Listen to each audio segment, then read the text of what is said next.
প্রধানমন্ত্রী শেখ হাসিনা সম্পর্কে কটূক্তি ও ঢাকা বিশ্ববিদ্যালয় সহ বিভিন্ন শিক্ষা প্রতিষ্ঠানে ছাত্রদলের নেতাকর্মীর হামলার প্রতিবাদে বরিশালের উজিরপুর উপজেলা ছাত্রলীগের মানববন্ধন ও বিক্ষোভ কর্মসূচি অনুষ্ঠিত হয়েছে।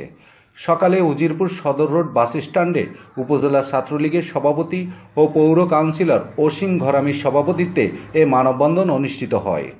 এ সময় বক্তারা বলেন, ছাত্রদলের সাধারণ সম্পাদক সাইফ মাহমুদ জুয়েল সহ যারা প্রধানমন্ত্রীকে নিয়ে কটূক্তি এবং ঢাকা বিশ্ববিদ্যালয় সহ বিভিন্ন শিক্ষা প্রতিষ্ঠানে হামলা চালিয়েছেন তাদেরকে দ্রুত গ্রেপ্তার করে আইনের আওতায় এনে শাস্তির দাবি জানান।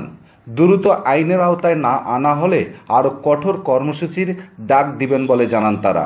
অনুষ্ঠানে উপজেলা শ্রমিক লীগের যুগ্ম আহ্বায়ক রফিকুল ইসলাম শিপন মোল্লা সহ উপজেলা, পৌর, ইউনিয়ন ও ওয়ার্ড শাখার ছাত্রলীগ নেতাকর্মীরা উপস্থিত ছিলেন।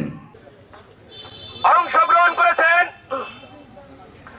উজিরপুর উপজেলা আওয়ামী লীগ, উজিরপুর পৌরসভার প্যানেল মেয়র মোহাম্মদ রিপন মোল্লা, মঞ্চে আজকের এই ছাত্রলীগ সংগঠন এর অভিভাবক মাননীয় প্রধানমন্ত্রী।